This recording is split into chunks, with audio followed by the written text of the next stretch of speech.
Hello, and welcome to the Dragon Den podcast. Here we'll be talking about World of Tanks. Now this is what you could say our first official video, and this will last for around maybe half an hour. And so let me just introduce myself. I'm S. Dekterman, or in, the game, S-D-E-K-H-T-E-R-M-A-N, or Sam. And with me, I have Doughboy. Mind introducing yourself, Eric? Sure, my name's really Eric, but you can call me Doughboy if you're really interested. You can find me in game. It's Doughboy, capital D, O-U-T-H, B-O-Y, 70. Okay, wonderful. So now let's introduce the clan. We're the Dragons, correct? We are, I started this clan a couple months ago, I want to say, with a friend from school, and it's just kind of been growing and expanding, and I never really thought I'd actually have a website with my own podcast, actually, so that's a little different to me. Yeah, it's been like maybe 130 some days, I believe.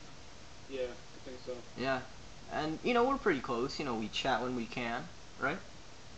Yeah, I mean, like, we're not really, like, especially me, we're not really on all the time, but, we try to be. Yeah. Hey, So, wait, can you give me 1 second? Just yeah. quick. My mom's screaming at me. Well, unfortunately, Eric won't be able to join us for the rest of this podcast, mostly because his mom isn't letting him, and I'm aware that some of you older listeners will think that's silly, but nonetheless, it's something he has to deal with. So let's continue. Moving on to our first topic. Now, the July mission. With this July mission, we see that, it's very intuitive, if you will, mostly because it allows players to join together and go in these platoons. And not only, they could always do that, of course, but with this it allows them to get a lot of rewards. For example, increased XP, plus higher level things, including a 3-day premium, and for the very best players in these platoons, a special tank, the Soviet LTP Tier 3. Plus it gives you an extra slot. Of course, with this, you could always just buy some tanks, and, that could be okay. But for, players who don't have that money, for example, me and Eric, who are both high school students, this is something that's really great. Plus, it allows us to really work together. And not only us, but other members of our clans, and even if you're not in clan, it helps you work together with friends. And that's just something I find really amazing about this game. It allows so much bonding to happen between players, and because of this, these rewards are just set up for that, meaning that there's a sense of community installed in these players. Unlike in Halo, where it's so competitive and hostile, with this, it's a lot easier to get into. And even though in higher levels it can be like that, for the lower level play, or even moderate level play, this is just created and allows for so many opportunities to come forth. Especially with these rewards. I mean, plus 50% credits? That's just amazing, especially for those players who can't pay, like I mentioned earlier. It just allows so many opportunities to come to them. For example, allowing them to get new tanks and work even better in those teams, or getting upgrades, whatever they find fit. Next, let's move on to the next story of the day, of course. That would be about the tournament, if you will, for the higher level play. The players in the 10th tier, or the X tier. Now with the skirmish XXVI, we see that, it allows these higher level players to really play against people of their own range and experience those newer players who enter those higher levels. Mostly because these new players who get this can see, oh wow, this is so interesting. I would love to play against these older players, which otherwise I wouldn't be able to get against. So then you can register in this tournament and then play. That's simple. Now, for me, I'm a newer player, or new, as some of you might say. And you know what, this really doesn't affect me personally. But for those higher level players, for example, other people in my clan, this is something that's very essential. For example, there's a person in my clan named Josh. He's had maybe 2,000 games, and this is going to be helpful for him. Then again, he's mostly spent all of his time investing in one tank class, so, he'll be more of an expert in it. Though that might be, bad and haunt him later on when he finds out that, hey, that might not always be the best. Mostly because, it's better when you experience different tanks, and in these higher levels, you really do get to experience all of them. For example, there's many players with captain in their name that I just can't quite remember right now. But basically, they've played with a variety of different tanks. Before we get too far, I'd like to say this much. All of the images represented here are not mine. If you find the artists who made them, very much support them. And for the community today, I'd like you to support Rocket Brain Surgeon. He's a higher level player with a lot of experience, and he's going to the pro level. So give him some support, and remember, love these guys and girls. Whoever listens, trust me, they need it. Like, not harshly, but you know what I mean. You're struggling on the streets, poverty all around you, and then a helping hand from a low-level podcast helps you out. Oh my gosh, that's amazing. So more or less, support these many people. Next, let's move on to, my next point. That being the Captain's Hatch. In this video, we see a tank description, and it's really just quite amazing. Getting these different people to share so much history with us. And, for some of us, we love this history, and for others, not so much. But for those people who do love that history, we see that it's just fun. Getting to learn about these different tanks, even if they're not implemented, it's just amazing. Really, learning is amazing. Mostly because it allows you to connect, empathize, do so much. And with this, even if you don't listen to it, you get to learn. And that's something I really love about these developers for the war games. Mostly that they put so much effort, not only to the website, but all aspects of the game. And making sure that these players that do play it, for example us, are well educated and informed in general. And that's something that I just really enjoy about it. Seeing how these professionals game from nothing and then are here, and how they really employ these different people to make sure that their communities are educated.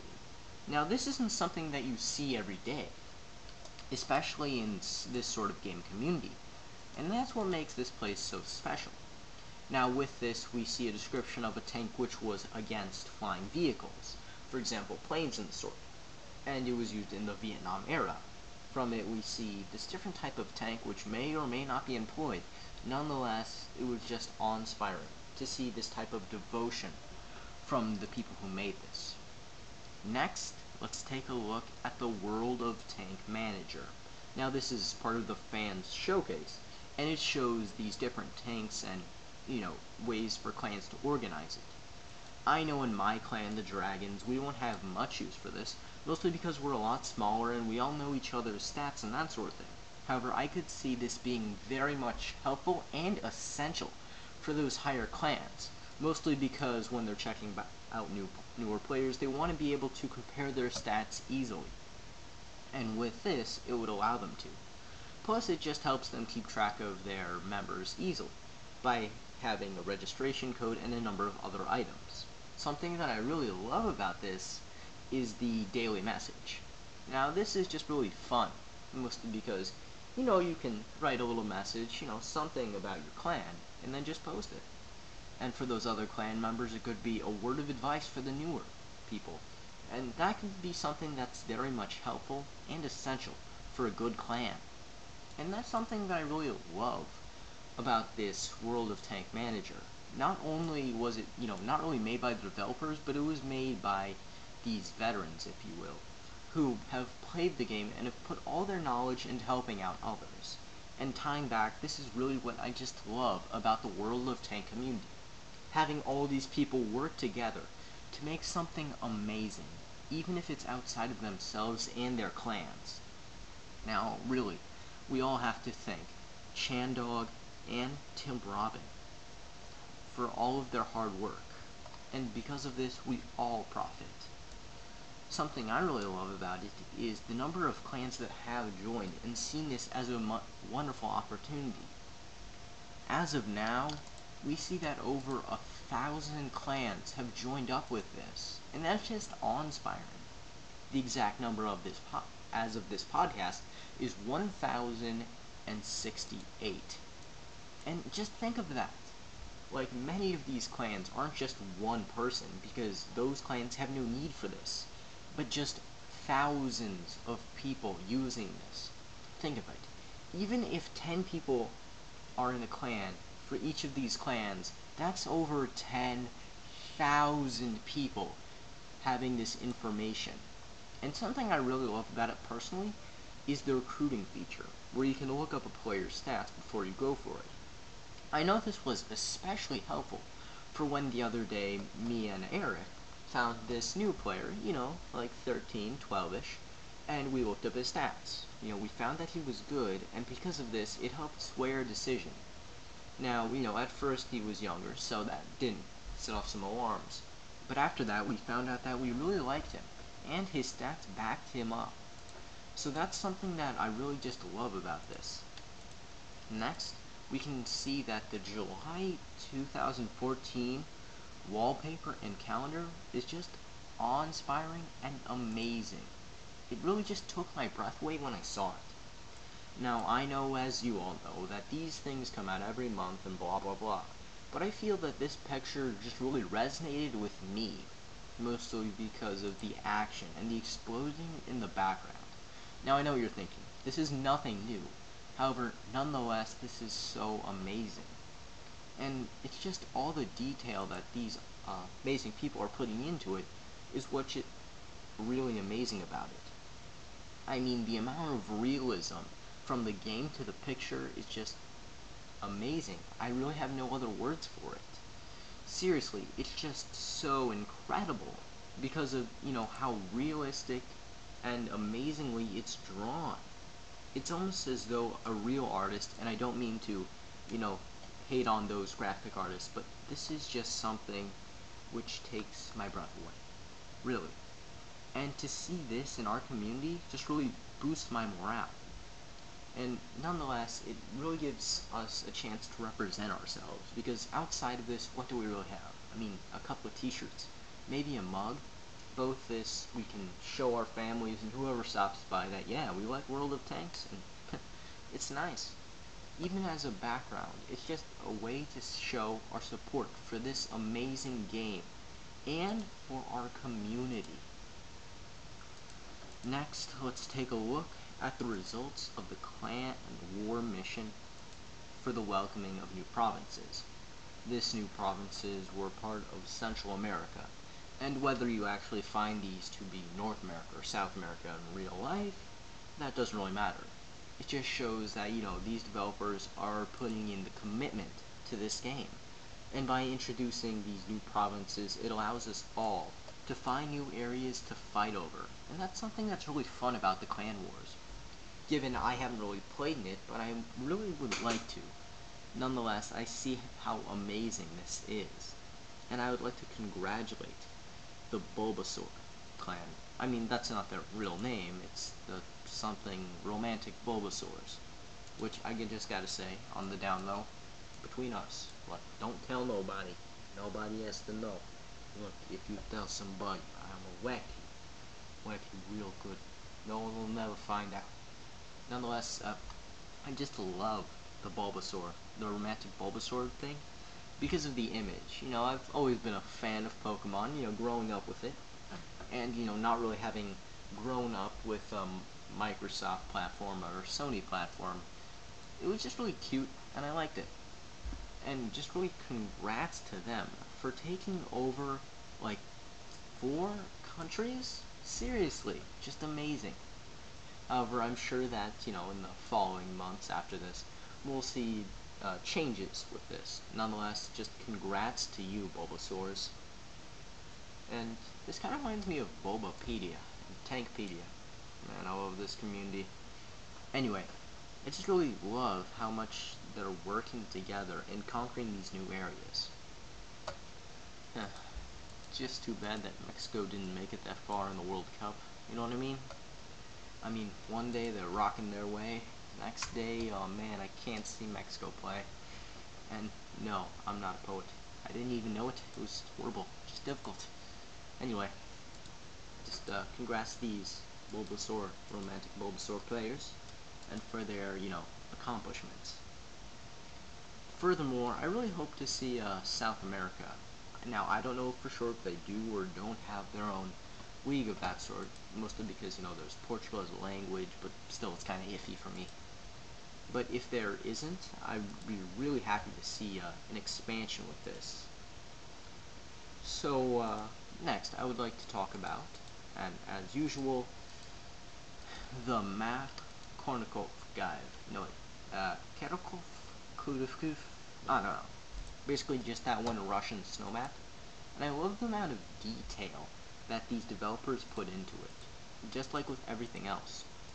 And I feel that this video was especially helpful for people like me, these newer players. And why I find this so helpful was because it showed me the ins and outs of this map. And otherwise, I just wouldn't have known that. Or it would have taken me thousands upon thousands of games to explore these maps. But with this and developer help, it allows me to conquer these maps more easily and find out where my role should go, given there is kind of a hint like more open space, go tank destroyer, stay a bit back towards the base, self-propelled gun, heavy tanks, you're a bit more loose, medium, you also have a lot of space, lighter tanks, to where the areas you could get to there fastest and need to take over the most. But this, it was just really helpful. Now, my favorite part of this video, and I mean favorite, was how they detailed the roles of each tank. And that's something you really just don't find from, community-made videos. And that's something I love so much about wargames.net. Now, with this Kharkov, or whatever you call it, it just really showed these different spots, which was something else I loved. Being able to find these hidden areas which would be otherwise secrets was just so helpful. Especially for my personal favorite class, the tank destroyer. With this, I was able to find out where enemies would go and shoot them without them knowing where I was. And this was especially helpful with my mounted equipment, which was the camo. You know what I mean, it's like 100,000, and it was just really unique. Plus, not only that, it showed me the different places where other people would hide, and that's just something I really love. All this detail that they put in to balance it. And I gotta say that I really love this new map. My favorite part of the map would have to be the inner circle, mostly because of the barriers and how unique it is compared to the other maps. Personally, it's one of my favorite, rivaling that one Japanese map, where it's like a village and there's an alternate jungle route. Honestly, I cannot remember, mostly because I'm a newer player and haven't had it drilled into my brain yet. But nonetheless, it's just a map that I know I'll grow to love immensely. Next, let's take a look at the Independence Day weekend, challenge, or not challenge, but, you know what I mean. So basically, this mission, it allows for different things to happen. It's especially helpful for these US and UK tanks, how they fought in America got its independence. Now I'm going to sidetrack a little bit, and I know how some of you hate it, some of you love it, I don't care. Now, in this, America gained its independence, even though the British were not taxing them that badly. The only reason that they even wanted to was because, America wanted to let go of the UK, was because they didn't have much to say, but nonetheless, they were in an amazing position, especially with the amount of resources that Britain gave them. And because of those resources, it was kind of stupid for us to let go. Nonetheless, it's okay. We'd kind of be like Canada today. Hey, think about that. Universal healthcare, how helpful would that be? You know what I mean? Then again, that universal healthcare would be really nice. I mean, look at it today. We can barely get it. Nonetheless, let's tie back. With this, it's very helpful because it allows you to get 50% off credit, or 50% off credits for these V to like VII, 5 to 8. Plus, it's really nice for different discounts for these premium vehicles. My favorite part of this, and I gotta be honest, because I'm trying to get my tanks in roll, get their equipment, everything, because today I'm participating in the Independence Weekend Invitational, with my team. It's very nice, very nice. I don't know, the ×5 daily victory. I kinda don't blame me, guys, because I didn't mean to. I kinda just sold my tanks for money, so on the down low. Don't tell the other teams. 605. No, not 605. 670. That's my team. Looking at it, let's move on to the somewhat related topic, which I just previously mentioned, which was the Independence Day Invitational. With this, I really love it, mostly because, it's these lower tanks, and I can't really compete with those higher ones, so it gives me an opportunity to compete with the pros and the professional people who aren't that good, you know what I mean? Like those people who think they're professional, but they just suck. And, you have fun, mopping the floor with them once they finish smack talking to you. Not smacking them, but you know what I mean. Along with the, tying back just a little bit, with the Independence Day sale, we see that different tanks will become available to buy. But seriously, guys, $50 for a tank. $50 to $100 for a tank. Seriously, guys, just spend your money efficiently and don't be wasteful. I mean, help these creators, but don't overspend, because we all have money, and just support them. I change back what I say. Anyway, tying back to the Independence Weekend Invitational, I really love it. I have this amazing captain. His name is Bison78. He's really awesome. Like 15,000 battles. I just really gotta say, I'm amazed of how nice he has been along with these other, professional players, because they don't really get to experience us newer players. Usually it's just restricted. Both this allows us to really communicate and find these other players which otherwise we wouldn't have captured or met, mostly because they've been playing a bit longer. And this is kind of strange because the game's only been out for 3 years, but nonetheless it's just been an amazing way to communicate with these higher level players. Now, bit of a rant time, maybe 2 minutes, I don't know. So basically, what I don't like about this game, and it's a nitpick, but nonetheless, I don't like how a lot of these things are reserved for higher level players. All these fancy events with their fights and this and their fights. I just don't like how a lot of these events are restricted to these higher level players. I would like something new, different from me, to vary up my play before I get to that higher level. And this is somewhat why I love this Independence Day Invitational. But nonetheless, I would like something that allows something new for the younger players. Not by age, because I know some older players are getting into it, but by age, not by experience. But I'd like something for the newer players, or the noobs, because otherwise we don't get that much, and that's just something I don't like. And I'm sure other players don't like it either. So now, let's take a look at Rocket Brain Surgeon. Check him out. His review of World of Tanks Blitz. Now, I was okay with his review.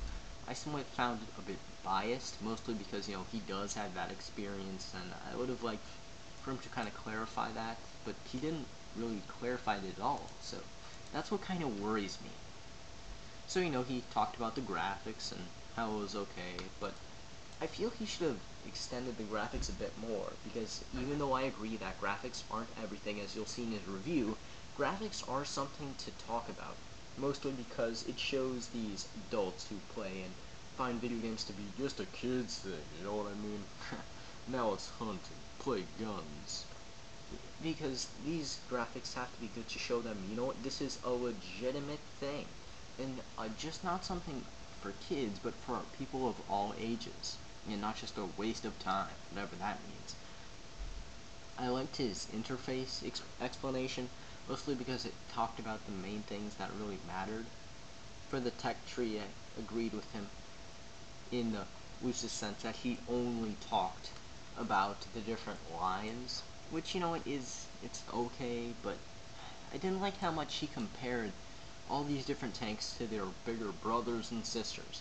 That being, these World of Planes and World of Tanks.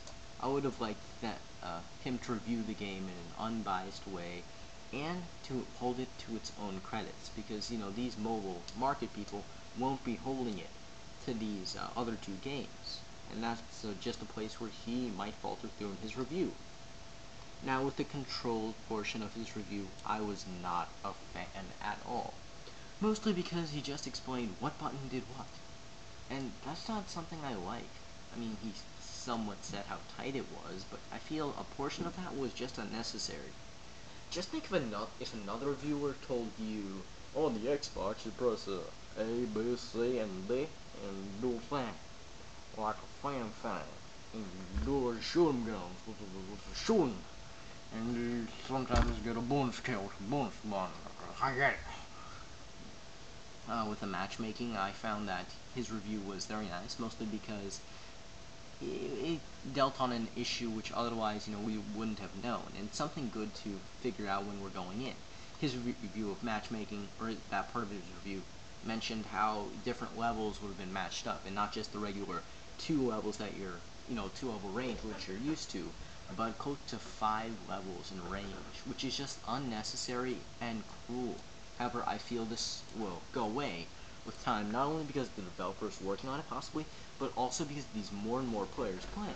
And that's just something that I'm a big fan of, mostly because, this allows for the more community for it to have, the better it'll play, though that the community, it might suffer. So, with this beta, it still is a beta, and there's still a lot for there to be. So yeah. Nonetheless, I feel he did a really good job reviewing the game and explaining the important parts of it. Thank you for listening. Have a nice day.